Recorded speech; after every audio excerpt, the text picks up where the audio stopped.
Hoy los invitamos a que opinen utilizando el hashtag numeral La Noche Crisis Venezuela. Pueden opinar a través de las cuentas de Twitter que están apareciendo allí en la parte inferior de nuestra pantalla, las cuentas de nuestro equipo periodístico. También pueden responder la siguiente pregunta. ¿Qué tan lejos en el tiempo cree usted que está la caída del presidente Nicolás Maduro? Estaremos leyendo sus opiniones a lo largo de este programa La Noche. Va a saludar en nuestros estudios en Nueva York, en Estados Unidos, a Isaías Medina. Él fue ministro consejero de Venezuela ante la Organización de la ONU hasta hace pocas horas, diría yo. El día de ayer se conoció la noticia que había renunciado a su cargo y hoy es uno de los protagonistas de la noticia. Bienvenido al programa La Noche. Muy buenas tardes, ¿cómo está, don Jefferson? Muchísimas gracias, ante todo, a NTN 24 y a su programa y su audiencia. Mi saludo y mi respeto. Quisiera que comenzáramos hablando de un tema, o por lo menos de una pregunta que muchos hacen en este momento. ¿Qué lo llevó a usted a tomar esta decisión de alejarse del chavismo, específicamente de renunciar a su cargo en las Naciones Unidas? Usted era uno de los alfiles de la diplomacia de Nicolás Maduro en la Organización de Naciones Unidas y en este momento se conoce que usted pasa esa carta de renuncia. ¿Cuál fue el detonante para que tomara esta decisión? Bueno, ante todo me parece importante aclarar que yo siempre y donde quiera que me encuentre voy a trabajar por mi país, no por un gobierno ni otro. Por lo tanto, respeto tu opinión, pero difiero en el sentido de que no estaba trabajando para el chavismo. Yo trabajo para mi país, que se llama Venezuela, y es el único partido político que reconozco. No formo parte de ningún otro partido que no sea Venezuela. Eso me parece importante esclarecerlo. Ahora bien, ¿cuáles fueron los elementos y el razonamiento para poder tomar esta decisión? Yo quiero que veamos un poco y entendamos que la crisis en los últimos 100 días que acaece en Venezuela es inaudita e histórica, donde tenemos unos números de más de 100 asesinados en más de 100 días en la calle, con unas manifestaciones pacíficas de un grupo que hay que reconocerle, que se llama, un grupo de jóvenes que se llama La Resistencia, le llamamos también los libertarios.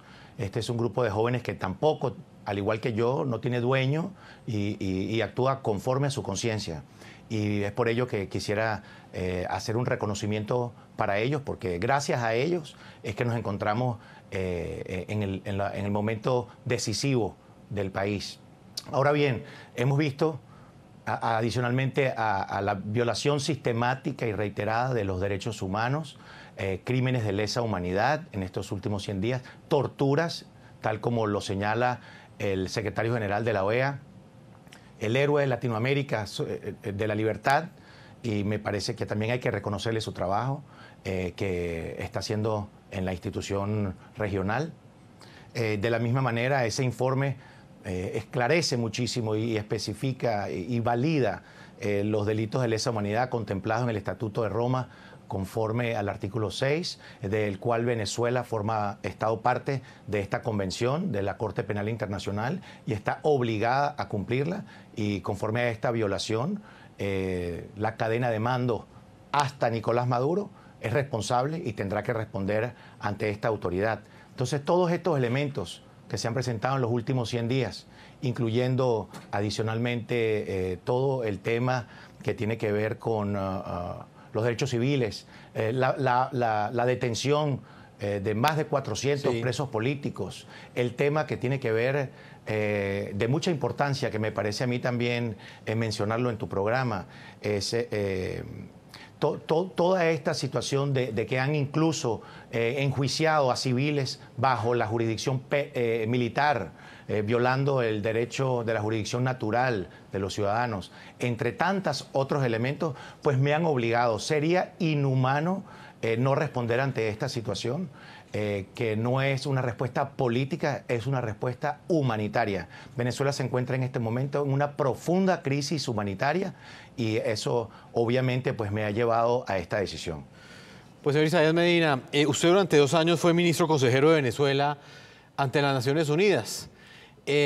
Como se lo explicaba al comienzo de esta entrevista a nuestros televidentes, usted toma la decisión de renunciar hace 8 días a esa misión de la ONU. Le decía al comienzo que usted era representante diplomático del chavismo porque evidentemente la diplomacia en el mundo de Venezuela tiene que seguir las directrices de Nicolás Maduro. ¿Esto no es así? No, no estoy de acuerdo en lo absoluto. Yo creo que el derecho internacional público en el área donde yo me manejo es universal. Y sencillamente cuando nosotros trabajamos en las Naciones Unidas, que es un foro multilateral, estamos trabajando conjuntamente con la comunidad internacional para solventar los problemas de la comunidad internacional. No se tratan los problemas internos de los países. Isaías, hoy Rafael Ramírez, quien es el embajador de Venezuela ante la Organización de las Naciones Unidas, emitió a través de su cuenta de Twitter el siguiente mensaje que quiero leerle. Abro comillas. Él dice que condena la conducta de Isaías Medina. Inmediatamente lo hemos relevado de sus funciones, no nos representa. Ha dicho que usted actúa de manera deshonesta. Eso es lo que ha dicho en las últimas horas, así como ustedes lo pueden ver ahí en pantalla, Rafael Ramírez, quien es el embajador de Venezuela ante las Naciones Unidas. ¿Usted qué opinión tiene de esta declaración que ha entregado este alto diplomático venezolano? Voy a empezar por decirte que mi opinión, no estoy solo en mi opinión, hay 7,5 millones de venezolanos que expresaron su opinión, al igual que la mía, el domingo pasado, al igual que la Unión Europea y Estados Unidos han expresado también su opinión, y muchos otros países del mundo reconociendo la consulta popular del domingo pasado, el 16 de julio. En cuanto a su opinión, él tiene derecho a su opinión. Ahora me parece un poco cómico de que me quiera relevar de mi puesto después de que yo renuncié. No obstante, realmente no me interesa, ni siquiera leo su cuenta de Twitter. Hay otro punto que llama mucho la atención, y es que Venezuela en este momento hace parte del Consejo de los Derechos Humanos de la Organización de Naciones Unidas. Haciendo usted parte de esa misión, ¿nunca le pareció una contradicción que al mismo tiempo que el régimen de Nicolás Maduro violaba derechos humanos al interior de Venezuela, también perteneciera por el otro lado a ese Consejo de Derechos Humanos? Total y absolutamente, me parece una hipocresía, y es por ello, después de la conferencia de océanos que terminó hace aproximadamente un mes y medio, 2 meses, me retiré de la ONU. Yo serví en esa conferencia como vicepresidente representando al grupo latinoamericano, y era mi responsabilidad terminarla. Una vez que la terminé, me retiré y no regresé más nunca, porque me parece incoherente representar a un país que no cumple con los mandatos establecidos dentro de la Carta de las Naciones Unidas, y presida adicionalmente a ser parte del Consejo de los Derechos Humanos en Ginebra, violando los derechos humanos Nicolás Maduro todos los días en las marchas, en donde han asesinado y como comentábamos anteriormente, cometido crímenes de lesa humanidad, torturas, detenciones ilegales, etcétera. Sería realmente ridículo representarlo, así como lo hacen en el comité del C24 sobre descolonización, cuando no han permitido la autodeterminación del mismo pueblo venezolano. Es una vergüenza, y es por ello que me tuve que retirar desde hace aproximadamente unos 60 días. ¿Usted se retira hace 60 días? Yo no tengo ninguna participación en las Naciones Unidas desde el final de la Conferencia de Océanos. Mi renuncia la realizo el día 14, pero anterior a eso yo abandoné completamente mis funciones como ministro consejero, y más nunca aparecí dentro de las Naciones Unidas actuando como representante de Venezuela, como delegado. ¿En algún momento usted tuvo que actuar en contra de su conciencia, en contra de su manera de pensar, en contra de la forma como usted percibía la realidad que sufre Venezuela? Y se lo pregunto específicamente en este contexto, exministro. Usted toma la decisión hace pocos días, pero es que esta situación de derechos humanos, de violación de derechos humanos en Venezuela, no es nueva, lleva varios años. Si me permites, y con todo el respeto que mereces, quisiera decirte que yo tengo una herencia familiar que realmente debo proteger. Mi abuelo fue presidente de la República de 1941 al 45, reconocido como el origen de la democracia en Venezuela. Sí. Un presidente que no tuvo ni siquiera nunca un preso político, que caminaba por las calles sin policía y que hizo el fundamento de los elementos que hoy en día que han constituido la democracia en Venezuela. Mi padre fue 2 veces diputado y 1 vez senador. Yo jamás actuaría en contra de mi conciencia, ni tampoco la vendería a ningún precio. Por lo tanto, en todas las actuaciones que yo realicé, tanto en la Sexta Comisión como en los tribunales ad hoc internacionales del Consejo de Seguridad, o la Corte Penal Internacional o el Derecho del Mar, siempre lo hice ajustado a mis principios y dentro de mi conciencia.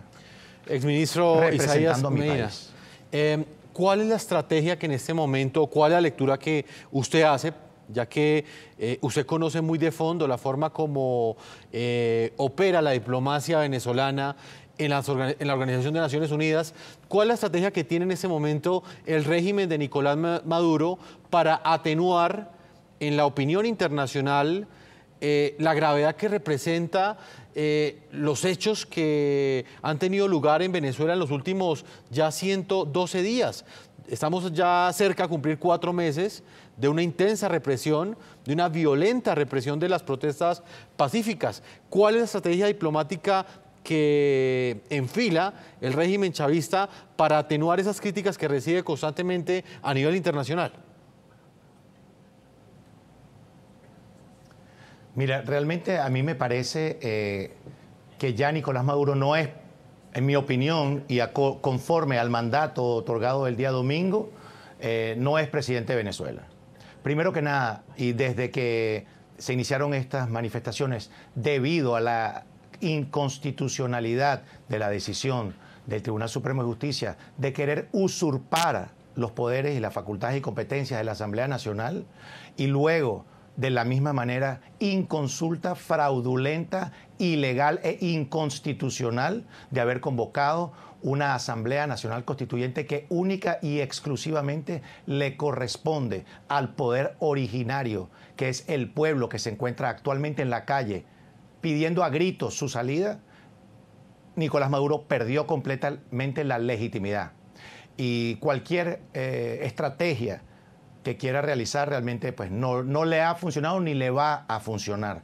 Si bien es cierto, en la OEA no se logró el objetivo de haber decidido por más del 90% de la población de Latinoamérica, por algunos pequeños estados que tal vez se vieron obligados por sus intereses en vez de por su ética. Creo que si en aquel entonces es posible que hayan utilizado la estrategia petrolera que le funcionó de alguna manera para lograr esos objetivos. Realmente yo no te lo sabría decir, pero es una opinión muy personal mía de que tal vez promesas de votos por petróleo o votos por votos, no sabría decírtelo, pero hagan lo que hagan, ya la comunidad internacional está muy clara y consciente de lo que está sucediendo y han apoyado, tanto reconocido a las expresiones en la calle de los jóvenes venezolanos de la resistencia, como de la consulta popular el día domingo 16 de julio. Exministro consejero de Venezuela ante la Organización de Naciones Unidas. Gabriela Chávez es representante, bueno, es embajadora adjunta de Venezuela ante la Organización de Naciones Unidas. Para muchos es completamente incierto, es una incógnita, es un completo misterio saber qué hace ella, la hija de Chávez, en la Organización de Naciones Unidas. ¿Qué funciones cumple ella? ¿Ella es diplomática venezolana?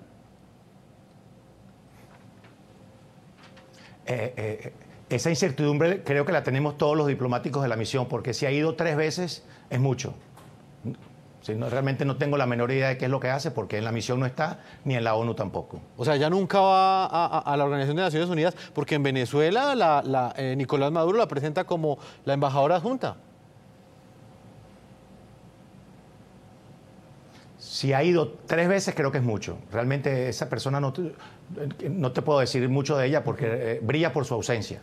El ministro, es muy valerosa y muy importante esa entrevista que usted nos está concediendo, por eso le agradezco que esté aquí con nosotros y evidentemente nos entienda esa cantidad de preguntas que no solamente tenemos nosotros como periodistas en NTN 24, nuestro director de informativos Jason Calderón y Dania Chirinos, que es la directora del programa La Tarde. Son preguntas que constantemente rondan en estos sets de grabación, en estos estudios, y que hoy tenemos la oportunidad de hacérselas por primera vez a un protagonista de la noticia. Exministro, ¿en algún momento a usted tuvo conocimiento de alguna instrucción inadecuada, alguna estrategia que usted considerara perversa por parte de la diplomacia chavista? Y se lo pregunto en el contexto, por ejemplo, de los presos políticos, de las violaciones a los derechos humanos, que es en ese territorio donde se mueve la diplomacia a nivel internacional de Venezuela.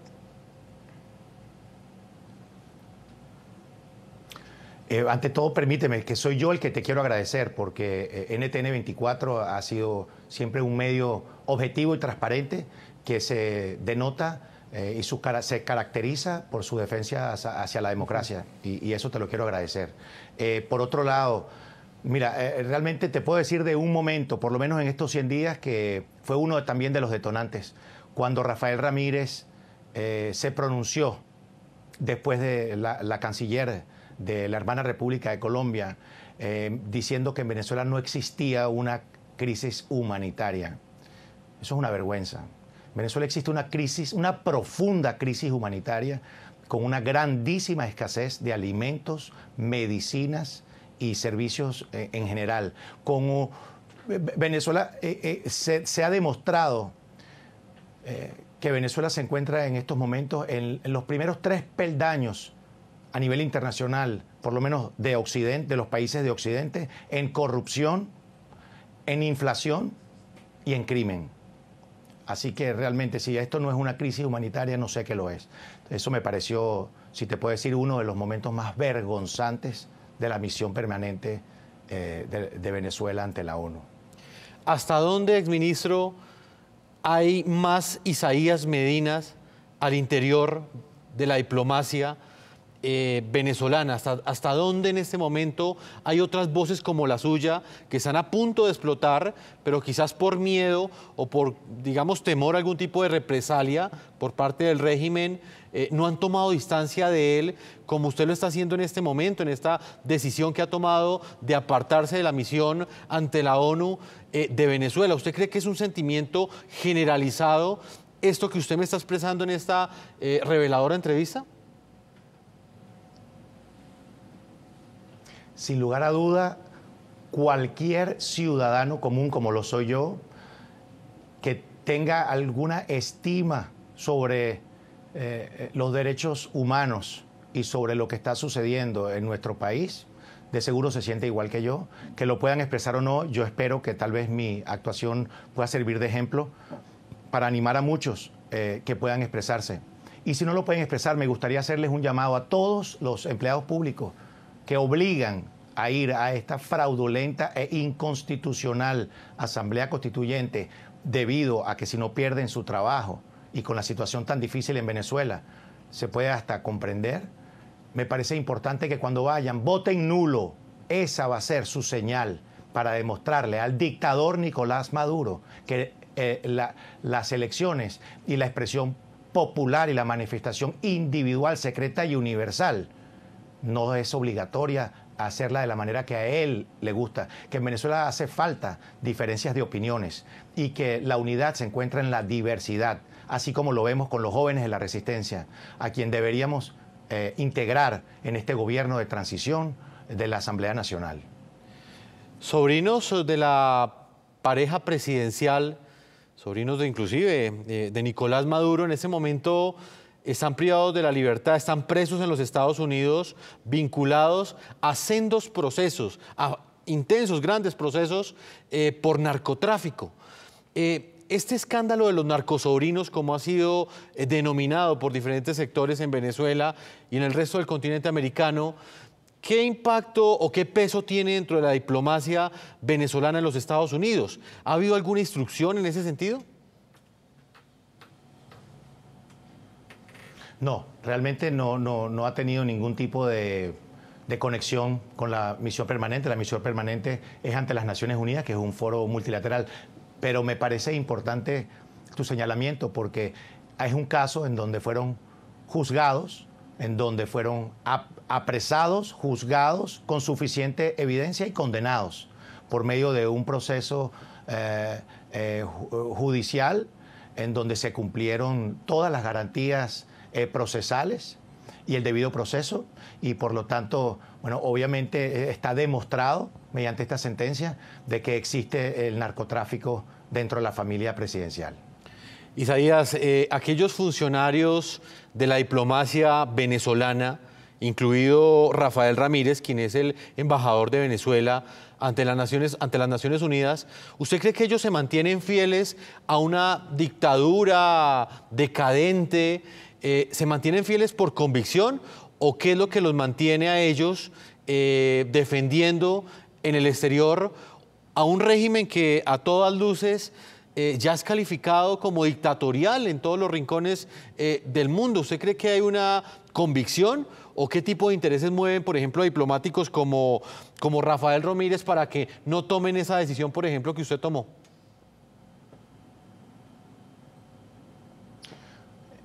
Realmente, primero, no quisiera especular, me parece que no sería lo justo y lo correcto. Ahora, te puedo dar mi opinión personal. Creo que los altos funcionarios de Nicolás Maduro se encuentran acorralados y no hayan cómo salirse de esto. Yo les sugeriría que salgan hacia la verdad y la justicia y den la cara, porque aquí este es el momento de la verdad en donde deben salir a expresar sus manifestaciones de la realidad que está sucediendo para que Nicolás Maduro abandone el lugar en donde se encuentra, porque ni siquiera tiene que renunciar. Ya él no es presidente de Venezuela. Isaías, evidentemente con la llegada del presidente Donald Trump cambiaron muchas cosas en el mundo, entre ellas cambiaron muchas cosas en lo que tiene que ver con la posición que había tenido el gobierno estadounidense, el Departamento de Estado, frente a la situación de violación de derechos humanos por parte del régimen chavista en Venezuela. Usted es un gran conocedor también de la forma como quizás ha impactado la llegada de Donald Trump a la diplomacia venezolana. Quisiera conocer su opinión sobre ese particular. ¿Usted cree que con la llegada de este nuevo presidente en estos primeros ya 7 meses de gobierno podrá suceder algún cambio? ¿Pasará algo en relación a esa situación que sufre Venezuela hace varios años? Sin lugar a duda, y quisiera hacerte la reflexión, no solamente de Estados Unidos, la Unión Europea también han señalado no solo su solidaridad con la consulta popular del domingo, sino también con su intención de realizar sanciones, y en este caso pienso que Estados Unidos y el Senado de Estados Unidos ha demostrado no solo su intención, sino en hechos, las sanciones que ha tomado, que han sido muy individuales, pero tengo entendido por lo que he podido del análisis, digamos, últimamente, que ha demostrado que vienen otras sanciones y que deberían de hacerlas lo más rápido posible, no solamente en el ámbito individual, el día de hoy, si no me equivoco, hubo una hacia el ex vicepresidente de Venezuela, y estimo que la mejor sanción que pueden hacer a estos personajes es abrirles juicios para que se inicie la fase de responsabilidad que deben tener ellos ante la comunidad internacional. Y ya no es solamente sanciones, que se abran los procesos y los procedimientos judiciales en donde quiera que se encuentre bajo la jurisdicción universal, ya que en Venezuela no hay separación de poderes. Aunque el día de hoy la Asamblea Nacional nombró la legítima y legal Tribunal Supremo de Justicia a sus jueces, y ahora empezaremos a ver los resultados de una justicia transitoria de este gobierno en la transición. Asimismo, me gustaría sugerir sanciones de ámbito de embargo de armas, para que no exista mayor importación de armas o explosivos que están utilizando en contra de los ciudadanos. Y asimismo, me gustó mucho la idea del embargo de crudo a Venezuela para cerrarle el chorro de ingresos que tienen y que están utilizando, en vez de a favor de los ciudadanos, en contra de los ciudadanos. Isa, hay otro punto que antes de ir a comerciales quiero preguntarle, y usted ya ha hecho una introducción sobre ese particular, y tiene que ver con las sanciones que planteó, o por lo menos con las cuales amenazó el Departamento de Estado de los Estados Unidos. El presidente Donald Trump dijo esta semana que si Nicolás Maduro persistía con esa asamblea constituyente, evidentemente vendrían sanciones. ¿Hasta dónde cree usted que la verdadera sanción que le daría un golpe en toda la columna vertebral al régimen chavista es dejar de comprarle petróleo? Hace muchos años se ha hablado de ese tema y muchos no entienden por qué, pese a que la financiación de este régimen dictatorial proviene en su mayoría de los recursos o de los dineros que provienen del petróleo, ¿por qué Estados Unidos sigue comprándole? ¿Usted cree que esa es una de las grandes soluciones que puede haber, o por lo menos puede ser la forma como mejor puede aportar los Estados Unidos a la solución de la crisis en Venezuela? Si me permites, y yo quisiera hacer aquí una pequeña corrección, porque Estados Unidos ya hace tiempo que realmente no es Estados Unidos que le compra el crudo extra pesado a Venezuela. Es Citgo, que es una filial de Petróleos de Venezuela, la que funge en esta importación de crudo. Entonces, al ponerle la medida, obviamente le va a cerrar ese chorro, porque no le permite el ingreso a su propia refinería del uso de este crudo. Debería ser, y tampoco va a afectar a las otras refinerías americanas, porque ellos importan tanto de México el crudo Maya como el crudo de Canadá, que son extra pesados. Son los tres crudos que entran acá con esa caracterización. Y por lo tanto, yo pienso que no es que no le sigue comprando Estados Unidos el petróleo, sino que el petróleo que exporta Venezuela hacia Estados Unidos es el que procesa las refinerías de Citgo como filial de PDVSA. Pues el ministro consejero de Venezuela ante la Organización de Naciones Unidas, voy a hacer una pausa, le voy a pedir que nos siga acompañando. Esta entrevista está muy interesante. No todos los días tenemos la oportunidad de hablar con una persona que conoce de fondo no solamente la situación en Venezuela, la crisis que enfrenta, la perspectiva que hay de esa crisis a nivel internacional, pero lo más importante, haber conocido en sus entrañas la forma como opera la diplomacia venezolana, específicamente en la Organización de las Naciones Unidas. Vamos a hacer una primera pausa y ya regresamos a este programa de la noche.